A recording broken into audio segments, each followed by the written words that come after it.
y que yo sentí de parte de Dios en ese texto que hablara sobre algo que es fundamental para nosotros, importante, saber quiénes somos. Yo he puesto por título a este mensaje de este domingo, el último domingo de agosto. ¡Wow! Estamos pasando agosto. Me gusta septiembre, me encanta ser el mes de septiembre, más que diciembre, por todo ese ajetreo que hay. Me gusta septiembre porque, no sé, lo siento más vivo.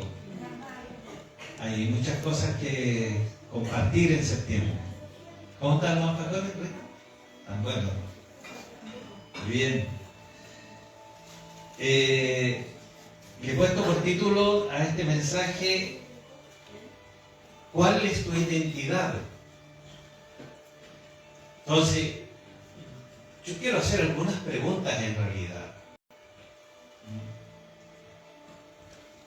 ¿Cuál sería nuestra respuesta, por ejemplo, si alguien nos pregunta a nosotros quiénes somos? ¿Quién eres tú? Y alguien podría responder en base a sus estudios, con su título: soy profesional. O podría responder por su nombre, ¿cierto? ¿Quién eres tú? Y dar el nombre. Pero el apóstol Pedro, que me encantaría leer en realidad todo el libro porque es muy interesante. El apóstol Pedro no solamente era interesante cuando estaba al lado de Jesús por todo lo que hacía, sino también por sus cartas apostólicas que él también escribió. Y me llama la atención un texto que siempre lo hemos recitado, algunos se lo saben hasta de memoria, donde nos identifica a nosotros como pueblo de Dios, como hijos de Dios, donde nos habla que tenemos una identidad, ¿ya? Y yo, en base a eso, yo quiero hoy día reforzar en cada uno de nosotros, porque la palabra también es para mí, de poder tener muy claro cuál es mi identidad, quién soy yo, ¿ya? Y no podemos desconocer que en estos tiempos de mucha desconfianza, ¿o no? Existe mucha desconfianza, mucha falta de inseguridad. Entonces, como que cuesta bastante cuando vas a algún lugar y te dice su RUT. Te cuesta entregar el RUT. Algunos aconsejan que no entregues tu RUT, ¿cierto? Porque de esa forma van a tener tus datos. Entonces, hay tanta desconfianza, tanta inseguridad, y donde cada uno vive de la mejor manera como quiere, cada cual se cuida como puede, entre comillas, porque es así. Estamos como bien pendientes de no entregar nuestros datos a cualquier persona o en cualquier lugar, ¿cierto? A mí me cuesta mucho porque dicen que con el RUT pueden hacer algún tipo de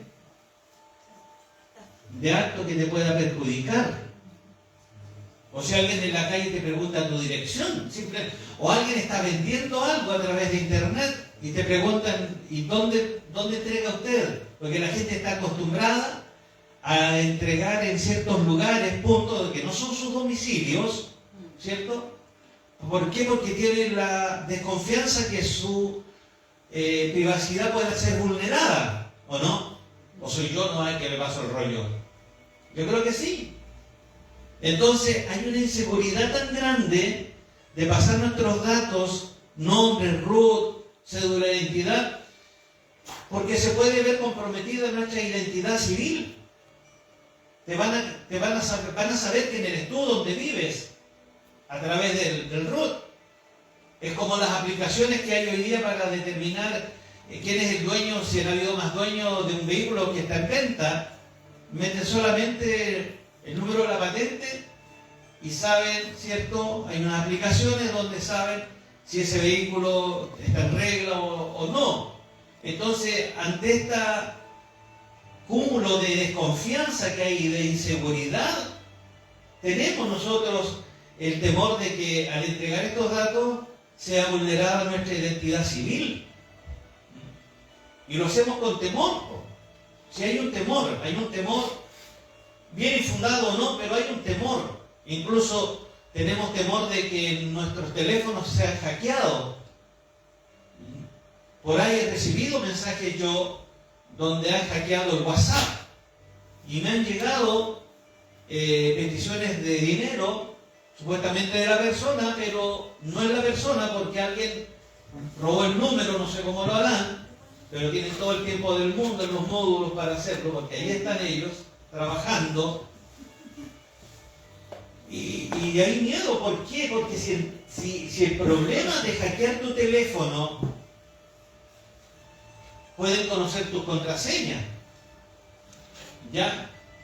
Porque a veces en el teléfono se almacenan todos los datos, porque nuestra mente es tan débil que tenemos todos los datos de las contraseñas bancarias y todo, de una serie de actividades que tenemos, y se pueden meter a nuestra cuenta corriente.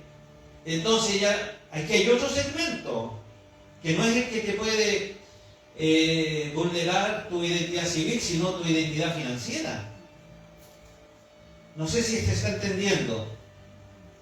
A través de nuestros números de carnet, de nuestros nombres, de nuestros domicilios, se ve vulnerada nuestra identidad civil como ciudadanos, como personas.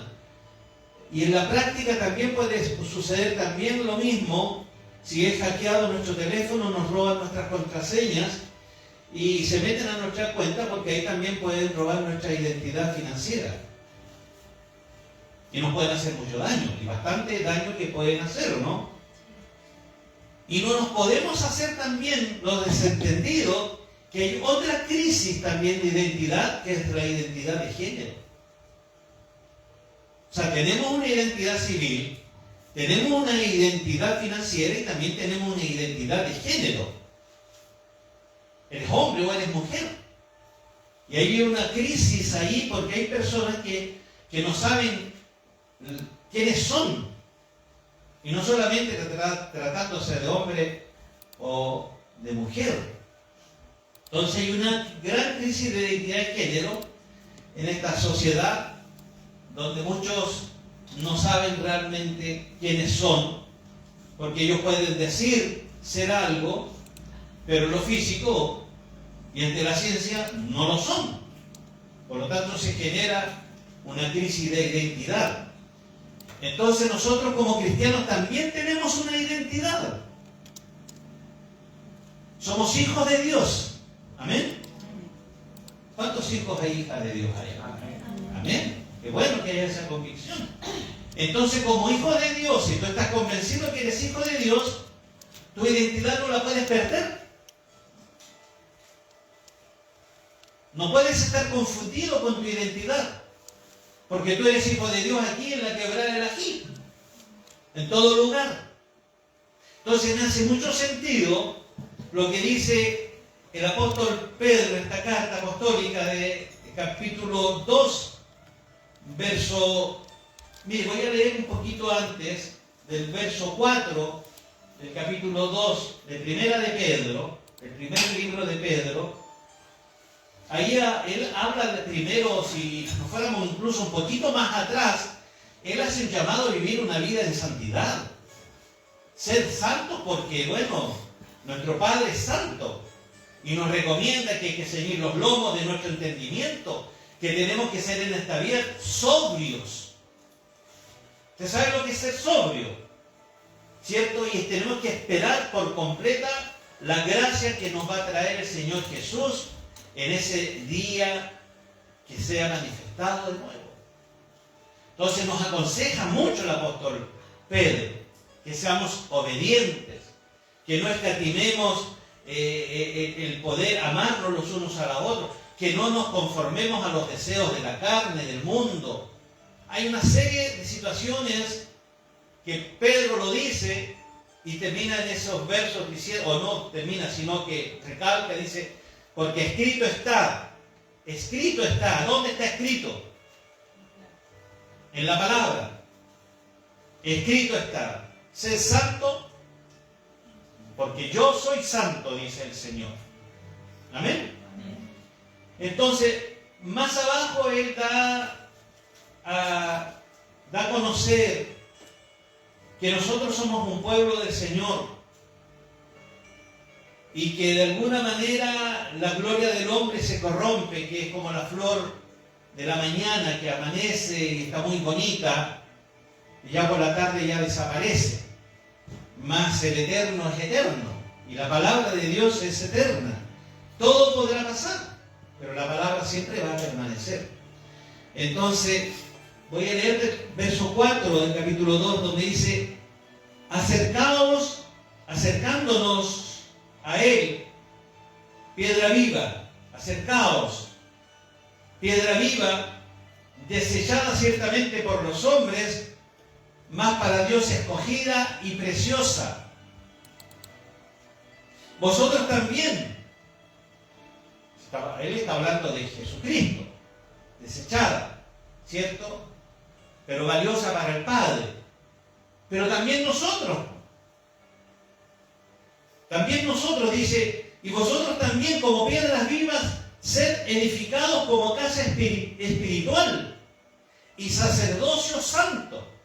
A Pedro le preocupaba mucho este tema de la santidad, que nuestra identidad no sea corrompida, que no seamos una cosa en un lugar y seamos otra en otro. Tenemos que reflejar a Cristo en esto.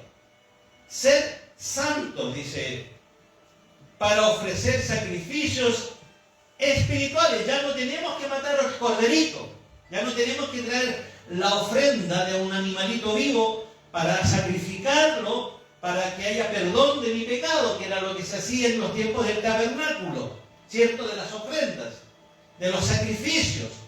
Cuando había un sacerdote que nos representaba e iba al lugar santo para poder hacer el sacrificio para perdón de pecados. Entonces nosotros ya es otro el sacrificio, es un sacrificio espiritual.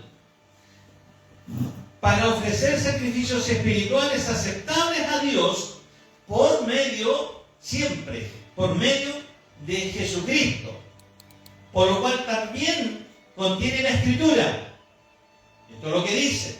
He aquí pongo en Sión la principal piedra del ángulo, escogida preciosa, y el que creyere en él. Este es el tema central de la Escritura, la fe, el creer. Porque el que cree en él no será avergonzado.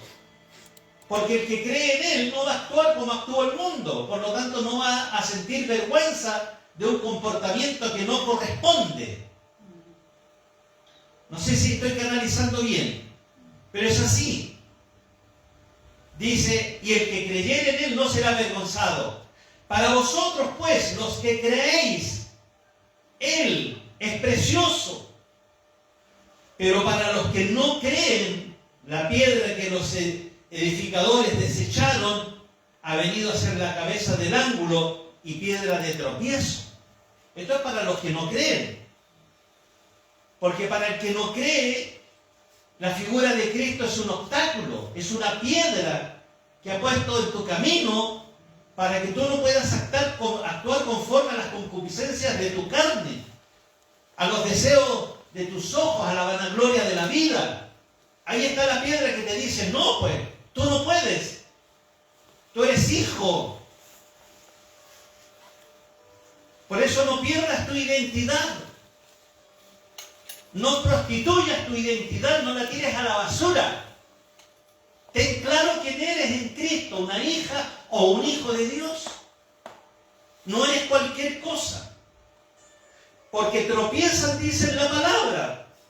La palabra les sale al encuentro y es tropiezo para ellos.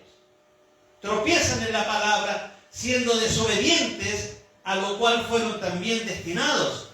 Hijo de desobediencia. Ya están destinados. Y aquí está magistralmente este texto, el verso 9. donde quiero basar hoy día mi mensaje. Dice, estos eran ellos, pero ustedes no. Eso es lo que trata de decir Pedro con estas palabras. Más vosotros sois. ¿Qué quiere decir ese más vosotros sois? O sea, ustedes no son de aquello que acabo de describir, o que Pedro en su momento escribió concerniente a estas personas que tropezaban con la palabra, porque la palabra les ponía obstáculos. La palabra le decía, no, tú no. Otros podrán, pero tú no. Cuídate. Ten claro quién eres tú. Pero ustedes no, dice. ¿Por qué? Porque ustedes son un linaje escogido. O sea, Dios nos escogió. ¿O no? Eso es lo que dice la Escritura.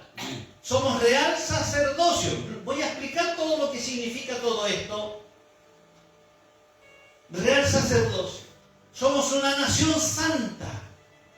¿Se dan cuenta que no somos cualquier cosa? Somos una nación santa. Somos un pueblo adquirido por Dios. ¿Para qué? Hay una finalidad en esto.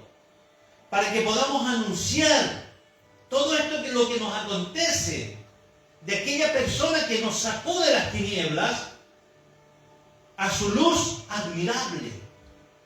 O sea, aparte de tener una identidad, tenemos un propósito.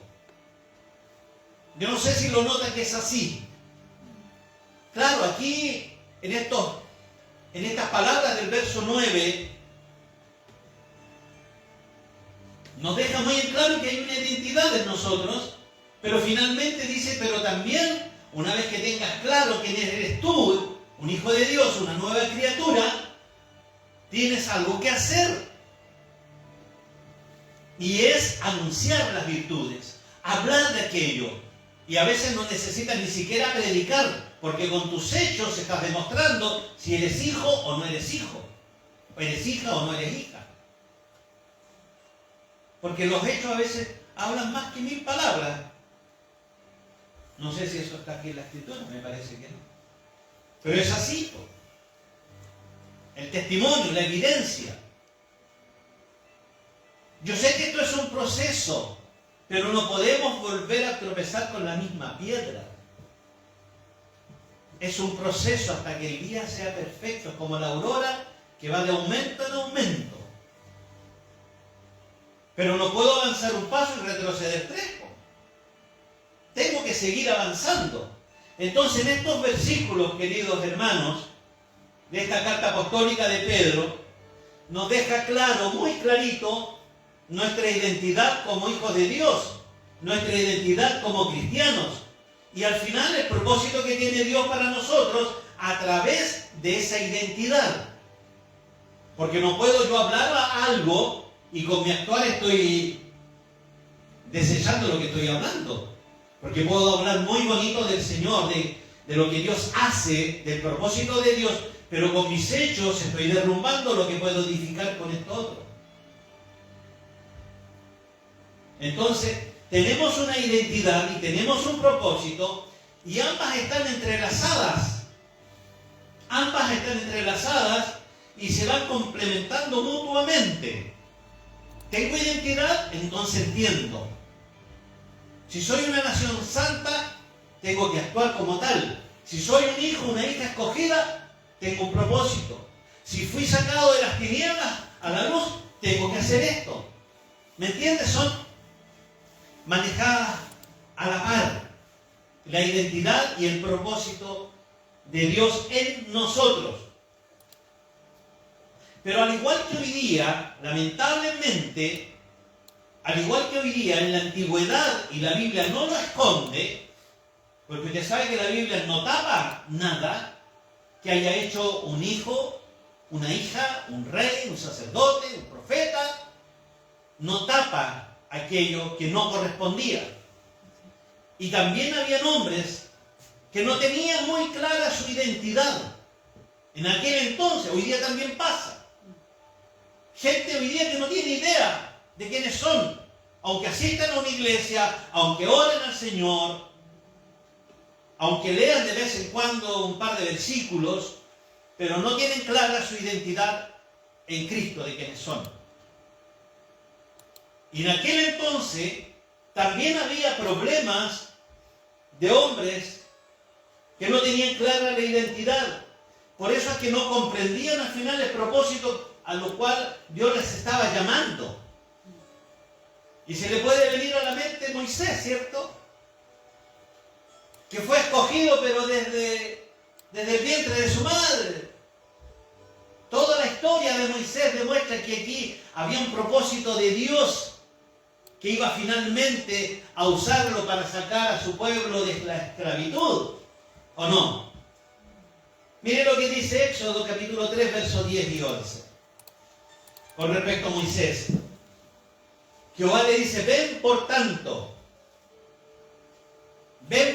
y ahora, no vengas mañana, ven ahora, es hoy día, y te enviaré a Faraón para que saques de Egipto a mi pueblo, los hijos de Israel. Entonces Moisés, ¿qué es lo que le dice? Bien, pues si yo fui preparado toda la vida en el palacio del rey, allá yo me enseñaron las artes marciales, soy enteramente educado, me las sé todas, aprendí. No, sabiendo que era así. ¿Qué es lo que le dice Moisés al Señor? ¿Quién soy yo para que vaya Faraón? ¿Quién soy yo para que vaya Faraón y saque de Egipto a los hijos de Israel? Y ahí viene una serie de excusas, ¿cierto? Que no sabe hablar, que es torpe para hacerlo. Entonces el Señor le dijo, bueno, voy a mandarte con tu hermano, no vas a ir solito. Entonces Moisés tenía crisis de identidad. Él podría haber dicho, yo sé incluso hasta por dónde entrar para sacar a mi pueblo sin que Faraón sepa. Porque se conocía el palacio, vivió ahí, se educó ahí, creció ahí. Hasta que obviamente cometió lo que cometió y tuvo que arrancar al desierto. Pero no era algo nuevo Egipto para Moisés. Pero tenía una crisis de identidad. Él pensaba que su identidad era estar pastoreando en el campo, casarse con la hija más bella, tener ganado, una buena tienda, criar hijos, nietos. Pero no. Cuando Cristo te saca, cuando el Señor te saca de ese lugar, del pozo cenagoso, te levanta y te pone sobre la peña que es Cristo, no es para que te luzcas, no es para que la gente te mire de lejos y diga, wow, mira, no, hay un propósito de Dios en eso. Y es ahí donde tienes que meter mano. Tú tienes que entender cuál es el propósito de tu vida en Cristo.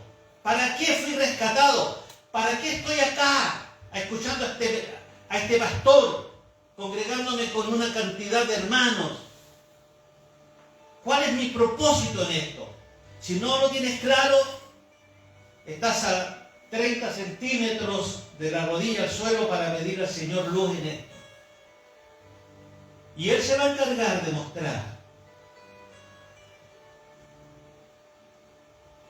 Había otro que tenía una crisis de identidad también, que debiera haber estado guerreando y estaba con la familia, con las hermanas, ahí recogiendo el trigo para que los madianitas no se lo roben, porque todos los años venían los madianitas y se llevaban todo el trigo, y se llevaban a las mujeres, mataban a los niños. Gedeón tiene su lado B, Gedeón. ¿Qué dice Jueces, capítulo 6, que relata la historia de este hombre que incluso tiene la osadía de probar a Dios, ¿cierto?, ante esta situación, y dice, bueno, voy a dejar un ovillo de lana aquí afuera en el pasto, porque parece, según mi teléfono, va a llover esta noche, el clima, y si ese vellón está seco, aunque haya llovido, es que tú estás en lo correcto, Señor. Se conoce la historia, ¿cierto? Y Gedeón sale y al otro día está todo mojado y el vellón estaba seco. Pero Capaz que algo pasó, así es que Señor, otra pruebita. Mañana va a haber un sol radiante, ahora el vellón tiene que estar mojado. O sea, estaba más confundido o más perdido que el teniente Bello. No sabemos dónde está el teniente. Se perdió nomás en la cordillera. Bueno, los más antiguos saben a quién me refiero. No hay más antiguos, yo nomás. Gedeón, verso 14. Y mirándole Jehová le dijo, o sea, el Señor lo miró y le dijo, oye, pero si esa batalla no es tuya, yo te estoy mandando, y esto quiero que por favor lo tomemos para nosotros cuando se ponen estos desafíos, estas situaciones. Hablamos eso en el devocional. No puede haber victoria si no hay guerra, lucha, conflicto. Amén. Claro, y le dice, lo miró Jehová y le dijo, ve con esta tu fuerza y salvarás a Israel de la mano de los madianitas. Esta es tu fuerza, es claro. Entonces sería válido que Gedeón dijera, si yo no tengo mucha fuerza, pero yo te estoy mandando, le dice. ¿O no? Eso le dice, no te envío yo. Entonces cuando el Señor nos envía, no es la fuerza nuestra, es la fuerza en el Señor. Es Él. Y en Él somos más que vencedores. No te envío yo. Verso 15 dice, entonces le respondió Gedeón, Señor mío, ¿con qué salvaré yo a Israel? Es que tú no sabes que mi familia es pobre, yo soy el menor de la tribu. ¿Qué voy a hacer yo? Sin embargo, si leemos la historia ahí en Jueces, Dios le dio la victoria. Pero él tuvo que hacer algo. Tuvo que convocar, tuvo que probar a sus soldados. Y al momento del conflicto tampoco fue a la manera de él, fue a la manera de Dios. Y ganar contra los madianitas. ¿Amén? Jeremías 1:4 dice, y vino pues palabra de Jehová a mí diciendo, antes que te formase en el vientre te conocí. Esta palabra es para ti. Ponele tu nombre aquí a esto. Antes que te formase, Marcos, en el vientre de tu madre te conocí, y antes que nacieses te santifiqué, te di por profeta a las naciones, y yo dije, aquí hay otro que tiene crisis de identidad, Señor Jehová, sabes que conmigo te equivocaste. Está bien que me hayas escogido, está bien que me hayas santificado, está bien que mis papás me enseñaron en el camino, está bien que lo aprendí y tengo claro el tema, pero yo en realidad no sé ni hablar porque soy un niño. Y fíjense que no era un niño, Jeremías no era niño cuando dice estas palabras. No sé hablar porque soy niño. ¿Y qué le dijo Jehová? No digas, no soy un niño, porque a todo lo que te envíe irás tú. Obediencia, hermano. Y fe en que no es con tus fuerzas, con las fuerzas de Jehová, con las fuerzas del Señor. Este lunes probablemente, esta semana que viene, vas a tener desafíos en tu vida, en tu trabajo, en lo que estás haciendo. Ve con las fuerzas del Señor, no con tu fuerza, no con la palabra tuya, con la palabra del Señor. Y te doy por sentado que vas a vencer. Porque si vas con tu fuerza y con tu palabra y con tu pensamiento racional, vas a empezar a calcular y vas a ver que no vas a ganar, que no vas a triunfar, que no lo vas a lograr. ¿Por qué? Porque Satanás se va a encargar de decir, tú eres así chiquitito, eres niñito, tú no tienes fuerza, tú no sabes hablar, lo que hagas no se te va a tomar en cuenta. Pero vamos detrás de Él como poderoso gigante, Él va delante de nosotros, abriendo caminos donde humanamente no los hay, hermanos. Despojémonos de esta vista natural que nos limita. Por eso es que cuando Dios llama a Abraham y dice, sal de tu tienda. Pero si adentro podrían haber estado calentitos y Dios le podría haber dicho todos los planes que tenía ahí, tomándose un buen mate. Pero dijo, no, yo quiero que salgas de de tu confort, de tu estado de comodidad. Sal afuera y mira arriba las estrellas, mira abajo las arenas del mar. ¿Se dan cuenta? Despojémonos de lo natural y veamos con la vista sobrenatural y especial de Dios, para ver más allá. Pero eso lo vamos a lograr cuando hay santidad, cuando hay oración, cuando nos apartamos para el Señor. Porque si no, vamos a salir de la tienda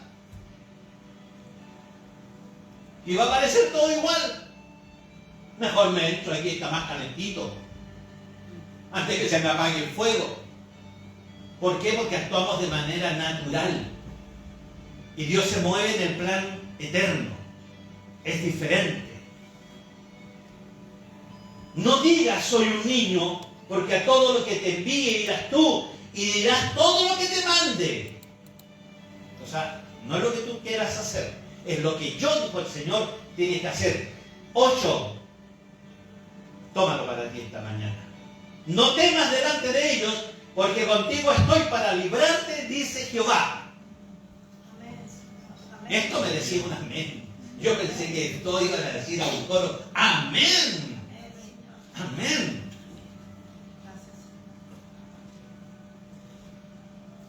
Bueno, es por eso que hoy día, esta mañana, el Señor nos quiere recordar esto, porque parece que no estamos muy convencidos. Parece que tenemos crisis de identidad. Nos va a recordar esta mañana por medio del apóstol Pedro. Nos va a enseñar cuál es nuestra identidad delante de Dios. Y esa identidad delante de Dios se tiene que ver reflejada delante de los hombres. Ellos tienen que saber que no somos cualquier cosa. Que no se metan con nosotros porque tenemos un papá que nos va a defender, que está y pelea por nosotros. No los veo muy convencidos. ¿Quiénes somos? Somos el pueblo de Dios. El verso 9 en la parte B. Somos el pueblo de Dios. Por eso es que el verso este comienza diciendo, más vosotros sois. No te compares al resto, querido. No eres igual que el resto. Hay una diferencia en ti. Eso significa que nosotros ya no somos de esas personas que son estorbadas por la palabra, porque hacemos la palabra, ¿cierto?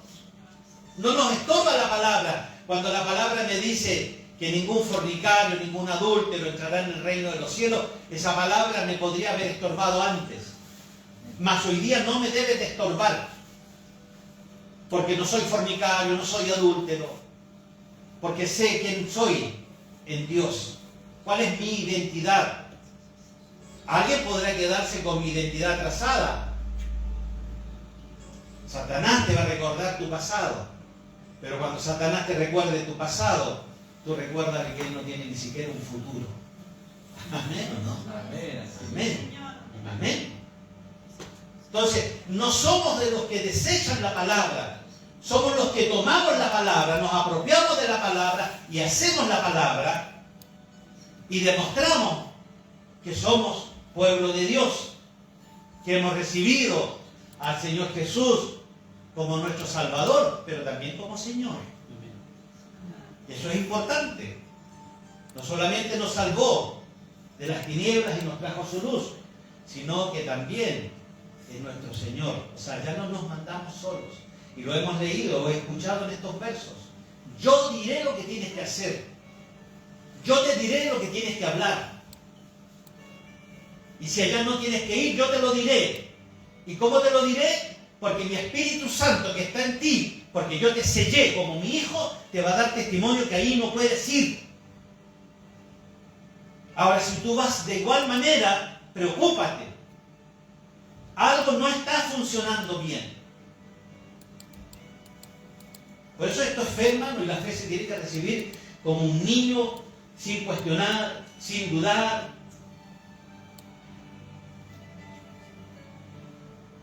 Tenemos que mantenernos firmes, hermanos, ante cualquier dificultad. Dices, pero es que usted no sabe por lo que yo estoy pasando. Sí, yo sé. Pero tú tienes que saber en quién has creído también. En quién está tu confianza. en dónde pones tus ojos, pues tienes que tenerlo claro también.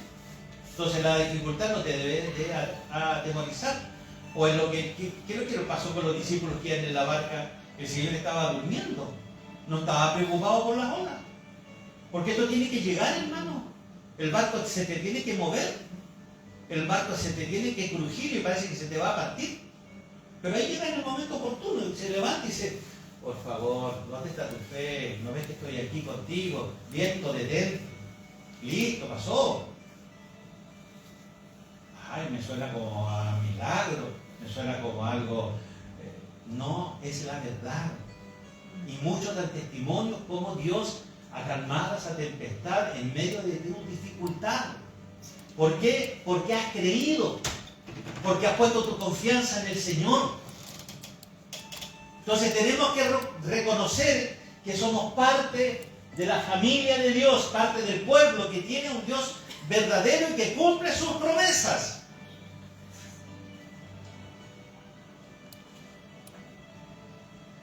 ¿Hay alguna promesa que todavía el Señor no te ha cumplido?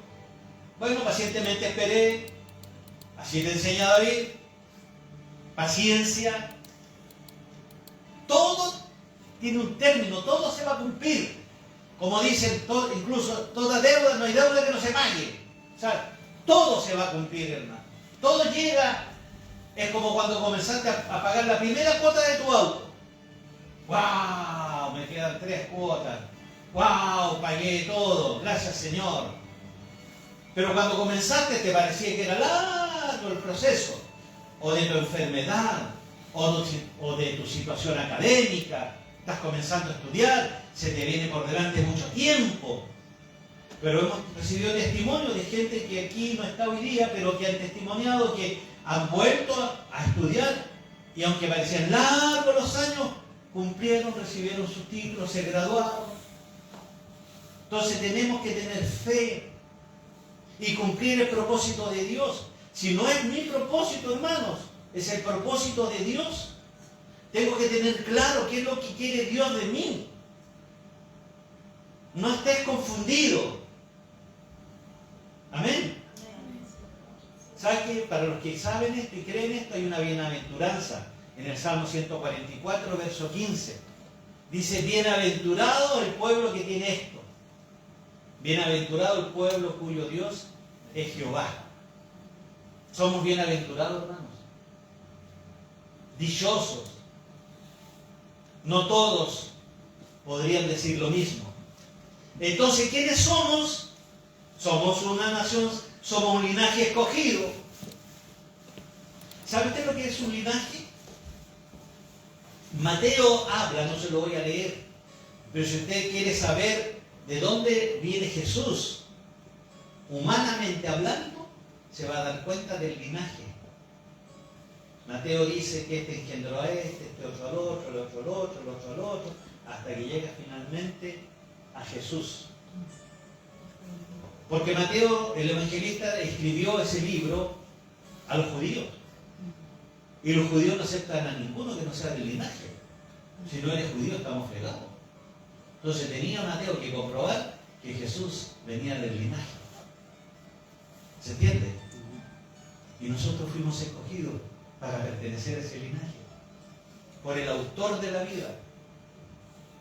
¿Quién nos pueda decir a nosotros, tú no eres hijo de Dios? Si papá me recibió, me perdonó, me insertó en su familia y pasé a ser llamado hijo de Dios, hecho una nueva criatura. ¿Quién podrá contra eso? Entonces la palabra linaje tiene que ver con la familia. ¿Ya? El linaje de tu abuelo, tu padre, y se sigue traspasando de generación en generación. O sea, somos un linaje escogido, no somos cualquier cosa. Ahí está poniéndose más clara la situación de nuestra identidad. Somos parte de la familia de Dios. Y hay un trato especial también. ¿Sí?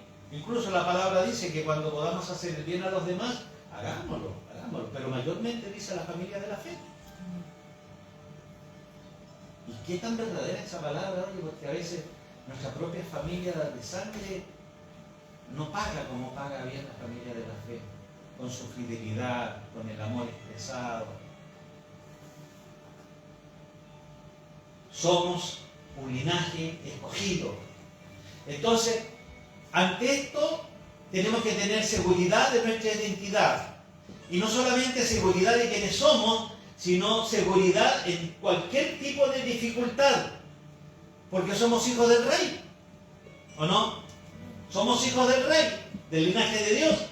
Él es nuestro Padre y nos debe de dar seguridad plena. Darnos seguridad plena, por ejemplo, en su provisión.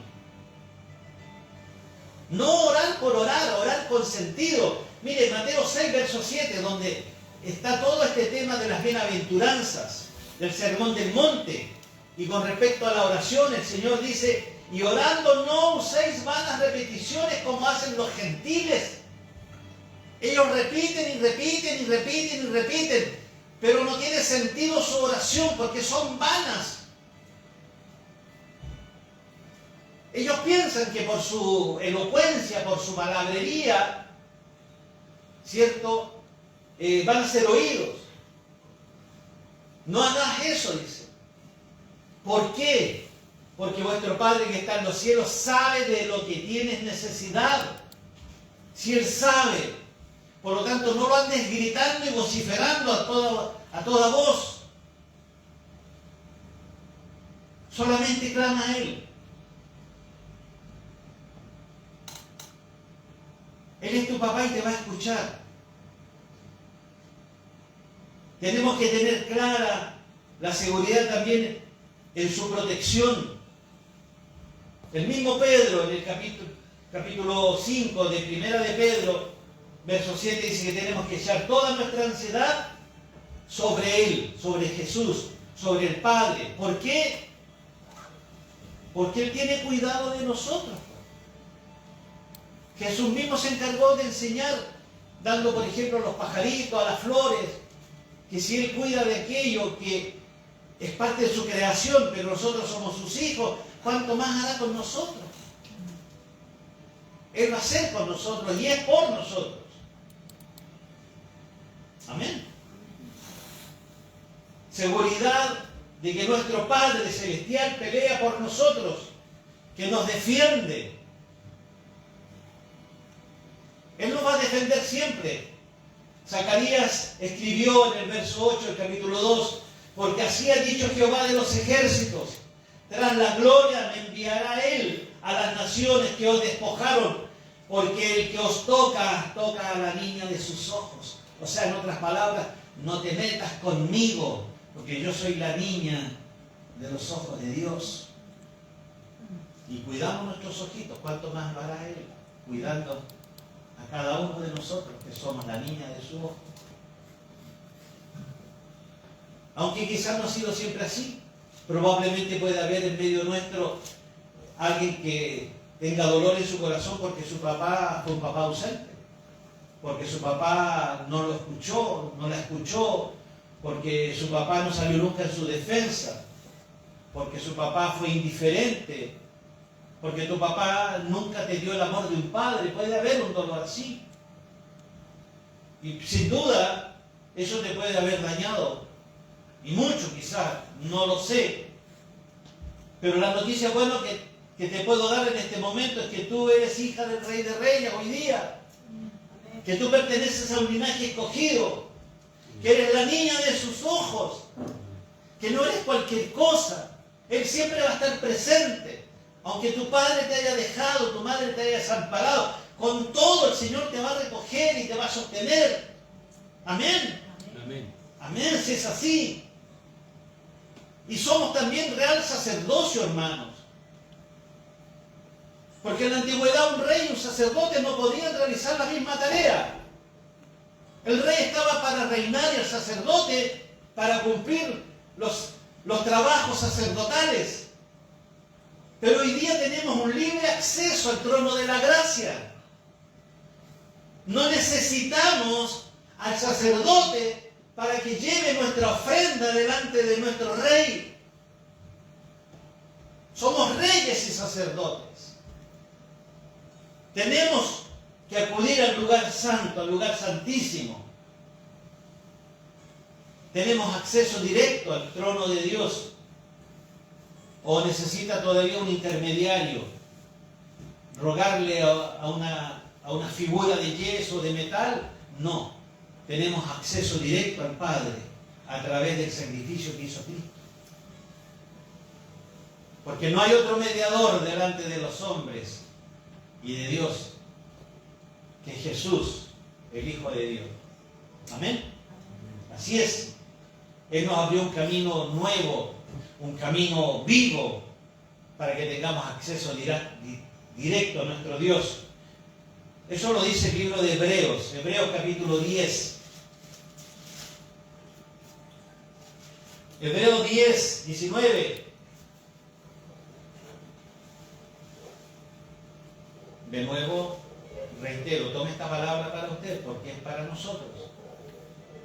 Así que, hermanos, teniendo libertad, porque ya hay libertad para entrar en el lugar santísimo por la sangre de Jesucristo, que es la alabanza que cantábamos hace poquito atrás. Señor, llévame a tus atrios, al lugar santo, al altar de bronce. ¿Por qué? Porque yo tu rostro quiero ver. Ya no hay cortinas que nos separan. Ya no hay hombres que nos separan delante de la presencia de Dios. Tenemos el libre albedrío de escoger, de acudir directamente al trono de la gracia para hallar oportuno socorro. Así que, hermanos, teniendo libertad para entrar en el lugar santísimo por la sangre de Jesucristo, por el camino nuevo y vivo que Él nos abrió a través del velo, esto es, de su carne. Por eso es que podemos estar firmes en la dificultad, hermanos. Por eso es que podemos entrar confiadamente en la presencia del Padre. Porque Cristo abrió ese camino. Hebreos 4:16 lo dice, que nos acerquemos confiadamente. O sea, no puede haber ninguna cosa que nos pueda separar de este acercarse a Dios. Acerquémonos confiadamente al trono de la gracia. Y así vamos a alcanzar misericordia. Y no solamente misericordia, sino que vamos a hallar gracia de parte de Él para el oportuno socorro. Cuando hayamos fallado, cuando hayamos metido la pata al fondo, no tengas temor, acércate a Él de nuevo, pero con un corazón contrito y humillado, porque no lo va a desechar. No es de forma, disculpando con un chelenismo, un mojigato, una mojigata que, sí, papá, perdóname, nunca más lo voy a hacer. No, lo dijo como un cantito. Nos salió del corazón. Pero cuando ese arrepentimiento es genuino, es porque no volvemos a hacer lo mismo. Amén. Si no es un simple remordimiento, no es arrepentimiento. ¿Quiénes somos? Somos una nación santa. Una nación santa. Por eso es que cuando Satanás nos quiera recordar nuestro pasado, que está sepultado en lo profundo de la mar y donde Él no tiene nunca más memoria de aquello, dijo el Señor. Y Satanás viene y te saca a colación y usa a tu hermano, usa a tu hermana, usa a tu vecino, usa a tu ex amigo, tu ex amiga. No, debe de haber una convicción en ti, que eres una nación santa, que eres un pueblo elegido, que fuiste escogido con Él para algo mayor. Claro, para algo mayor. Satanás, claro, te va a recordar tu error, tu pecado. Te hace creer que Dios no te va a ayudar, que no te va a tender la mano, que has fallado, que has cometido mucho pecado. Pero el Señor hoy día, a través del apóstol Pedro, nos está recordando que somos una nación santa, apartados para Dios. Nos recuerda que Él no nos ve como el mundo nos ve. El mundo te ve de una manera diferente. La sangre de Cristo está presente ante el Padre. Y ahí es donde se marca la diferencia. Él nos ve limpio por esa sangre que fue derramada en la cruz del Calvario. Limpios. Por eso cuidemos aquello. Finalmente digo, somos propiedad de Dios. Esa es tu identidad. Somos propiedad de Dios. ¿Qué es lo que quiere decir esto? Que antes de conocer a Cristo estábamos cautivos por el pecado. Era otro nuestro dueño. Era otra nuestra rutina. Hoy no. Hoy soy un pueblo escogido, soy una nación santa, soy propiedad de Dios, ya no puedo complacer a la carne. ¿Por qué? Porque Él pagó el precio más alto que podía pagarse. Cristo vino a este mundo para dar su vida, para hacernos libres de la condenación del pecado, libres de aquella acusación. Y aunque Satanás se encargue todos los días de estar ahí acusándonos, Dios Padre nos ve limpios a través del sacrificio de su Hijo. Amén. Eso es maravilloso. Y concluyo diciendo, si Dios no fue indiferente a la esclavitud, porque Él dice que, aun siendo pecadores, Cristo murió por nosotros. No es que hayamos dejado de pecar. Ya este dejó de pecar, ahora yo soy su salvador. No, Él nos salvó. Si el que salva tiene que salvar cuando está en peligro la persona. No le tiramos un salvavidas al que se está ahogando cuando ya está acá en la orilla, se lo tiramos cuando está ahogándose. Entonces es exactamente igual.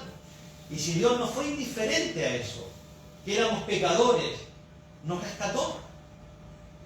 Si Dios no es indiferente a eso, si Dios no es indiferente al entregar a su Hijo por nosotros, ¿cómo creemos nosotros que Él podrá ser indiferente ante nuestra necesidad? No puede. O que será indiferente a tu enfermedad. Romanos 8:32 dice, el que no escatimó ni a su propio Hijo. Está hablando del Padre. Que podría haber dicho, no, pues si yo... No, ¿cómo voy a dar a mi hijo yo por este Barrabás? Ahí pongo mi nombre, por Marcos. Mira lo que anda haciendo, mira lo que hizo. El Señor dijo, no, yo voy a ir, gracias papá. Sí, tú vas a ir. Dice, el que no escatimó ni a su propio Hijo, sino que lo entregó por todos nosotros. Y aquí nos hace una pregunta que nos debe dar seguridad, paz y tranquilidad. ¿Cómo no nos dará también con Él todas las cosas? ¿Lo cree? Amén. Oh, amén, amén, amén. En tiempo de dificultad tenemos que estar firmes y confiados, hermanos, por todas estas características. Y así como dice una canción que vamos a cantar, lo harás otra vez. Aunque haya caído de nuevo, confieso mi pecado y voy donde Él. Si ya me rescató de la condenación, Él lo hará otra vez para rescatarme de mi aflicción, para sacarme de ese estado. ¿Por qué? Porque hay un propósito de eso, que es anunciar al que me sacó de las tinieblas a la luz admirable. Amén. Póngase de pie, por favor. Quiero orar. Quiero recordar que en estos tiempos de dificultad son tiempos para aprender a madurar, a crecer, además de poder anunciar a todos que tenemos un Dios de poder, un Dios de amor, un Dios que nos escogió para ser una nación santa, que nos dio autoridad de ser reyes y sacerdotes, que fuimos escogidos, que pertenecemos a ese linaje maravilloso. Yo traigo la sangre de Cristo, hermano, en mis venas. Usted también. Usted trae la sangre de Cristo, amén. Amén. Somos coherederos con Él en el reino de los dioses, en el reino de Dios. Un Dios que tiene misericordia, un Dios que tiene amor, un Dios que busca un corazón sincero, un corazón arrepentido, un corazón contrito, un corazón humillado, porque a ese corazón lo va a abrazar y le dirá, hijo mío eres tú. Por lo tanto, te prolongo mis misericordias, los días de vida sobre esta tierra. Padre, gracias te damos en esta mañana, porque a través de esta carta del apóstol Pedro, podemos nosotros volver a entender que somos un pueblo escogido, una nación santa, que ya basta de estos sacrificios que se hacían en la antigüedad, porque los sacrificios tuyos, Señor, son el espíritu quebrantado, porque ese corazón contrito y humillado tú no desprecias. Te pedimos perdón, Señor, por haber tenido confusión con nuestra identidad. Somos hijos de Dios. Somos un pueblo escogido, un pueblo adquirido, una nación santa.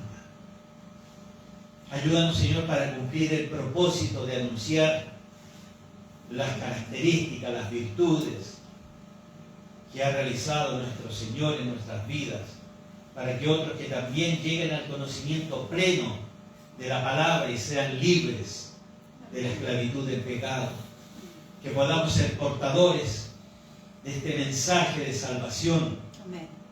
Hay muchos que se pierden porque nosotros no hemos compartido este mensaje de salvación.